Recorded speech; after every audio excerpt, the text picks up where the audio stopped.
Sadar nggak sadar, uang di dompet lo dan kita semua itu dikontrol sama satu organisasi di Amerika Serikat yang ide awalnya itu diciptakan secara rahasia. Pertemuan rahasia ini terjadi di tahun 1910 oleh 6 orang yang sangat berpengaruh. Saking rahasianya, 6 orang ini baru ngaku bahwa meeting ini diadakan 20 tahun kemudian di tahun 1930-an. Organisasi ini adalah The Federal Reserve, sering disingkat sebagai The Fed. Dan mereka adalah organisasi pembuat keputusan ekonomi terbesar di dunia. The Federal Reserve ini bisa mengakibatkan kemiskinan massal atau kemakmuran bersama. Dan di video kali ini, gue bakalan bahas gimana caranya mereka bisa memberikan dampak yang signifikan terhadap uang lo. Gue bakalan pakai data selama 100 tahun terakhir ya, sejak awal 1900-an sampai sekarang. Apa efek kebijakan The Fed ke dunia saham dan kripto? Apakah benar nurunin rate The Fed itu artinya pasti saham dan kripto itu bakalan naik? Hasilnya gue yakin bakal ngagetin cukup banyak orang ya, apalagi yang bilang Fed rate cut itu artinya otomatis bakalan bull run. Dan sekalian gue juga bakalan bahas strategi gue untuk maksimalin cuan dan beli kripto di bawah harga pasar, yang kemungkinan besar kalian banyak yang belum nerapin. Gue bahas semuanya di sini. Let's go! Untuk tahu gimana cara The Fed kontrol uang lo, pertama-tama kita harus lihat dulu sejarah kenapa The Fed itu didirikan. Di tahun 1800 sampai 1900-an, banyak kejadian ketidakstabilan ekonomi dan bank run. Alias, banyak kejadian orang-orang yang berbondong-bondong tarik uang mereka dari bank di saat yang bersamaan akibat ada market fear. Bayangin, kalian udah kerja keras dan kalian rajin nabung di bank yang kalian percaya ini bakalan aman. Tapi tiba-tiba, gara-gara ada bank run, kalian udah buru-buru mau narik duit, tapi gara-gara kalian telat, kalian itu nggak bisa tarik duitnya sama sekali. Tabungan kalian yang udah bertahun-tahun kalian nabung, itu hilang begitu aja, dan kalian mendadak jadi miskin. Salah satu bank run yang terpenting di sejarah Amerika itu terjadi di tahun 1907. Dan saat itu, ekonomi Amerika itu lagi dalam keadaan yang buruk. Dan karena suatu rumor yang bikin banyak orang takut, salah satu bank terbesar di New York, namanya itu Knickerbocker Trust, mengalami bank run. Dan efeknya, semua orang itu pada panik, lalu bank run itu ikutan terjadi di bank-bank lainnya. Ekonomi Amerika itu tambah nggak stabil, dan pemerintah itu sadar bahwa sistem perbankan Amerika saat itu sangat-sangat lemah. Di awal tahun 1900-an, ekonomi yang terkuat itu di Inggris ya. Makanya Amerika mempelajari perekonomian di UK, dan di sana ada konsep penting yaitu bank sentral. Bank of England, bank sentralnya Inggris, itu berhasil menanggulangi bank run karena mereka itu udah menjadi lender of last resort. Alias, kalau misalnya ada krisis, Bank of England itu bakalan pasang badan dan ngasih bank itu pinjaman supaya nasabah itu tetap bisa tarik uang mereka dengan aman. Gak heran dari awal, The Fed memiliki dua fokus. Yang pertama, membuat kebijakan moneter buat jaga suplai uang yang ada di masyarakat. Dan yang kedua, The Fed juga dimandatkan untuk menjadi lender of last resort buat bank-bank di masa-masa krisis. Mereka harus pasang badan untuk meredakan kepanikan publik, karena itu akan membantu meminimalisir bank run. Tapi sayangnya, The Fed melakukan kesalahan fatal di dua tugas ini waktu The Great Depression tahun 1928. Di saat ekonomi itu lagi sulit, mereka justru malah naikin suku bunga. Dan kalau misalnya kita lihat sekarang, mungkin gampang ya untuk kita kritik dan bilang itu keputusan yang bodoh. Tapi kita harus bisa berusaha untuk pahamin point of view The Fed saat itu. Justifikasi The Fed naikin bunga itu buat pelanin kenaikan harga saham, soalnya saat itu saham-saham itu naik 4 kali lipat dari 1921 sampai 1928. Saat itu ada teori namanya itu liquidationist theory. Intinya, tahun 1920-an itu terlalu bagus. Ekonomi itu tumbuh terlalu cepat, kebanyakan kredit, saham itu naiknya kecepatan. Dan liquidationist theory ini percaya yang naik kecepatan itu nggak sehat. Dan mereka harus pelanin secara sengaja. Itu yang menjadi basis kenaikan suku bunga walaupun ekonomi itu lagi parah. Simpelnya, ekonomi itu lagi jelek, tapi mereka sengaja bikin KPR dan biaya untuk pinjam duit itu tambah lama, tambah mahal. Dan gak heran, itu yang membuat daya beli masyarakat itu menurun. Perputaran ekonomi itu semakin anjlok dan terjadi depresi ekonomi. Dan di saat ada kepanikan di masyarakat, The Fed juga tidak memenuhi perannya sebagai lender of last resort. Sehingga kepanikan terus terjadi dan hampir 10.000 bank itu sampai tutup. Saat itu ada 25.000 bank ya. Dan sama, konsisten dengan liquidationist theory, mereka membiarkan bank-bank itu tutup. Soalnya tadi ya, di awal-awal, The Fed itu ngerasa lagi ada kebanyakan kredit. Jadi lo bayangin aja, kesalahan kebijakan The Fed itu bisa mengakibatkan 40% dari seluruh bank di Amerika itu tutup. Dampak The Great Depression ini ada ripple effect ke negara-negara lain juga ya. Dari Great Britain, Jepang, Germany, Brazil. Dan efeknya ini emang bervariasi. Ada negara-negara yang parah banget dan ada yang lebih ringan. Tapi The Great Depression ini menunjukkan seberapa powerfulnya kebijakan The Fed.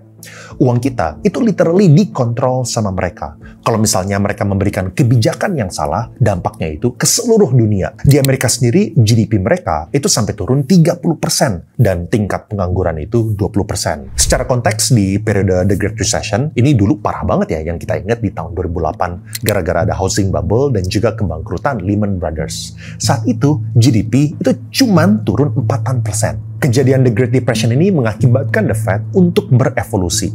Antara 1900-an dan sekarang tentu udah banyak perubahan ya.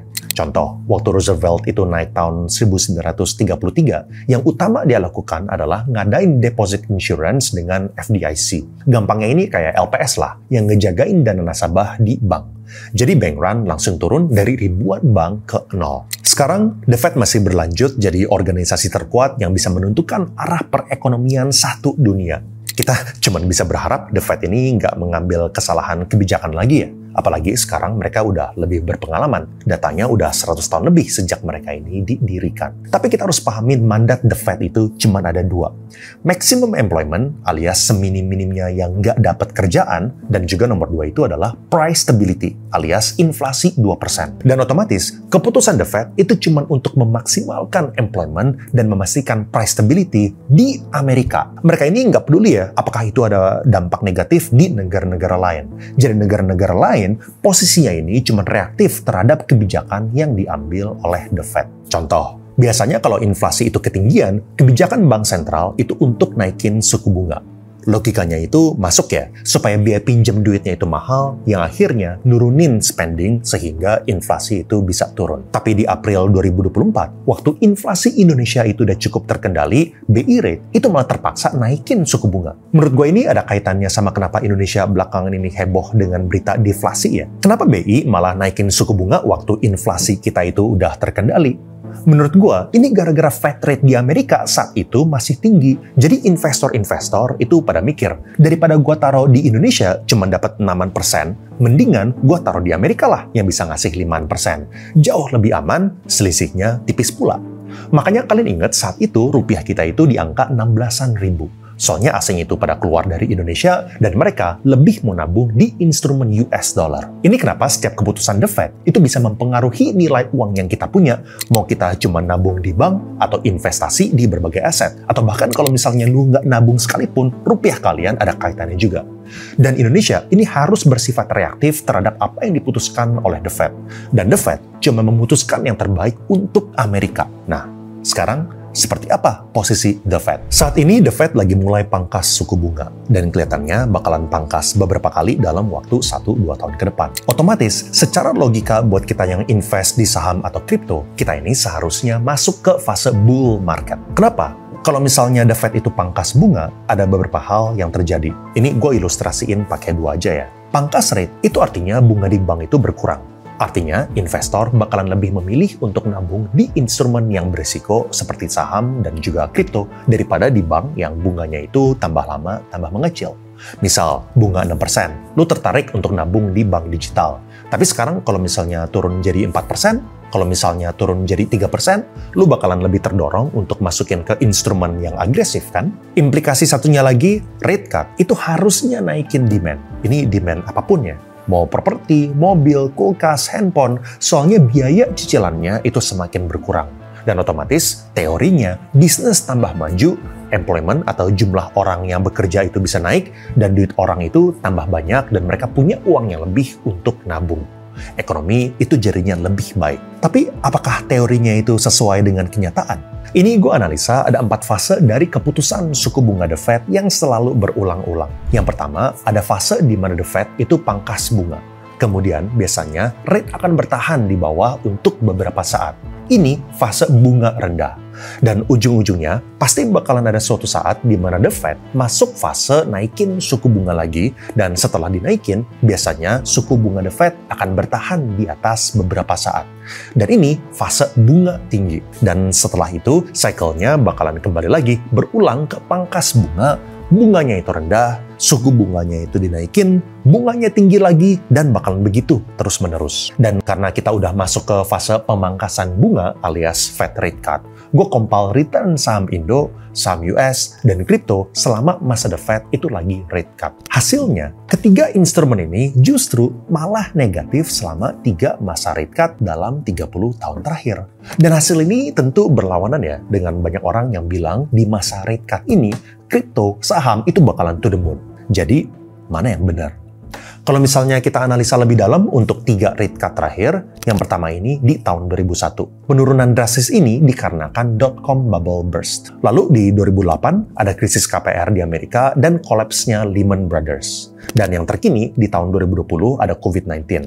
Jadi di ketiga contoh ini, rate cut itu dilakukan karena ada krisis berat dan ekonomi Amerika membutuhkan waktu yang lebih untuk pulih. Sehingga rate cut ini nggak cukup untuk muterbalikin kondisi ekonomi mereka dalam waktu yang singkat. Menariknya, kalau misalnya kita mau tarik sample size yang jauh lebih gede, yaitu 100 tahun ke belakang, 12 bulan setelah rate cut, 86% kali sama Amerika itu malah naik. Cuman di 2 kejadian baru-baru ini mereka itu malah negatif. Jadi emang kasus yang baru kejadian ini, yaitu di tahun 2001 dan 2008, ini saham US minus. Tapi sisanya itu pada positif. Gimana dengan kripto? Sayangnya kita nggak ada data 100 tahun terakhir ya buat kripto. Bitcoin aja baru lahir di tahun 2009. Makanya kita cuma bisa ngebikin kesimpulan menggunakan asumsi bahwa price action S&P 500 dan Bitcoin itu tinggi. Soalnya emang korelasinya itu 0,91. Artinya berdasarkan sejarah, saat S&P 500 itu naik, Bitcoin juga naik, dan kalau misalnya S&P 500 turun, Bitcoin juga turun. Otomatis artinya kalau misalnya 12 bulan setelah rate cut 86% kali saham Amerika itu naik, ini seharusnya jadi hal yang sangat positif untuk Bitcoin dan pasar kripto in general ya. Soalnya emang altcoin itu kan biasanya naik kalau misalnya Bitcoin itu naik. Tentu masih ada probabilitas 14%-nya ya. Faktor X, misalnya kayak yang lagi memanas perang Iran dan Israel. Itu nggak ada yang bisa prediksi. Kita semua cuma bisa berdoa perang dan konflik ini jangan sampai melebar. Nah, kalau misalnya menurut kalian penurunan harga itu adalah good buying opportunity, gue jelasin gimana caranya gue maksimalin cuan dengan cara beli kripto di bawah harga pasar. Di pintu, gue selalu prefer pakai yang promote. Nanti gue jelasin kenapa. Dan seperti yang kalian udah dengar dari beberapa podcast gue sebelumnya, Pintu ini juga salah satu dari 3 perusahaan yang udah PFAK. Emang regulasi dunia kripto ini agak kompleks ya, tapi intinya yang udah PFAK itu artinya udah lolos dari ICC, KKI, dan juga CFX. Dan kalau misalnya gue beli kripto, gue selalu saranin untuk belinya itu pakai mode yang pro. Soalnya di sini kelihatan order booknya. Ini mungkin kesannya basic, tapi banyak yang belum tahu ya, dan gue jelasin cara baca itu kayak gimana. Kalau misalnya gue lihat order book, itu kayak gini. Bar merah, ini adalah berapa banyak Bitcoin yang dijual di harga ini. Jadi kalau misalnya bar merahnya ini tipis, artinya yang masang di harga segini itu lagi nggak banyak. Contoh, kalau misalnya gue mau beli ya, kalau misalnya gue mau dapat barang dengan cepat, gue bakalan pasangnya itu di 952.831.000. Atau kalau misalnya kalian mau, bisa juga di 950.747.000. Jadi kita ini ngantrinya di depan yang pasang 950.746.000. Di sini kalian bisa lihat, nggak ada alasan untuk kita pasang di 951.392.000 ya. Buat apa? Urutannya ini sama-sama di nomor 5 kok. Buat jual pun juga sama ya, kita pakai logika yang sama.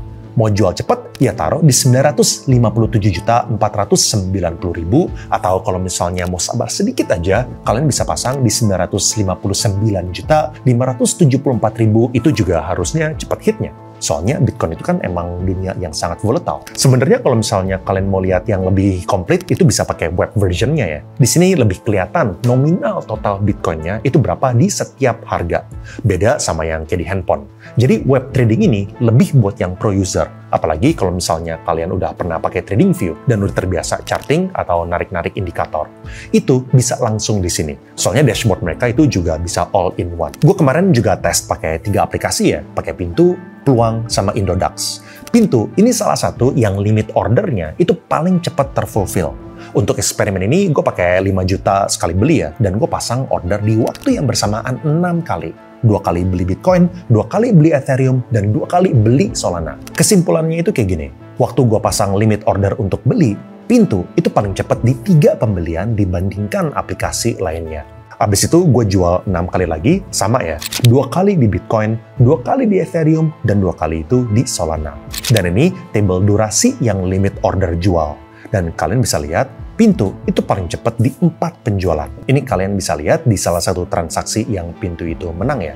Order Bitcoin di Pintu itu done di jam 2 pas, Pluang itu jam 2 lewat 9 menit, dan Indodax itu jam 2 lewat 43 menit. Dan kalau misalnya bukan untuk eksperimen, biasanya gue itu pasangnya minimal minus 5% atau bahkan bisa minus 10% di bawah harga pasar. Soalnya posisi gue saat ini udah banyak di kripto ya. Jadi strategi ini menurut gue bisa bikin gue ini untung 2 arah. Kalau misalnya turun, gue bakalan dapat barang yang lebih murah. Tapi kalau misalnya naik dan gak dapet, ya udah, gue udah punya banyak barang. Jadi mau short termnya itu naik atau turun, gue nggak pernah mau ambil pusing ya. Soalnya gue investnya itu untuk jangka panjang. Emang bener belakangan ini, The Fed itu sering dituduh udah nggak independen dan mereka ini udah banyak kepentingan. Apalagi namanya presidential election. Spekulasi itu tentu banyak. Misal, ada yang bilang, Fed rate cut-nya ini pas banget di September 2024. Soalnya, ini adalah keputusan terakhir sebelum election tanggal November 5. Dan keputusan selanjutnya itu tanggal 7 November. Makanya nih, tergantung dari lu ini dengerinnya siapa. Ada yang bilang sengaja cut-nya itu September, supaya timnya Joe Biden atau Kamala Harris yang Demokrat itu bisa mendapatkan keuntungan. Soalnya kondisi ekonomi itu menjadi salah satu faktor terpenting saat nyoblos. Jadi kalau misalnya mereka bisa bikin kondisi bull run atau market itu lagi euforia saat election, itu bisa menguntungkan mereka. The Fed itu seharusnya menjadi badan yang independen. Gue masih percaya dan gue berharap itu mereka masih beneran independen ya. Tapi cuman Jerome Powell doang yang tahu. Soalnya keputusan dia itu bisa merubah kondisi keuangan di dompet lo, keuangan perusahaan, keuangan negara, keuangan seluruh dunia, bahkan sampai ke pemenang presidential election. Anyway, kalau misalnya lu mau tahu bank digital apa yang paling cuan, Neobank, Cbank, Superbank, atau CIMB, lu bisa klik di sini. Atau kalau misalnya lu mau tahu tentang mafia tanah dan gimana caranya supaya lu ini nggak kena masalah itu, lu bisa klik di sini. Thank you and I will see you guys again in the next video.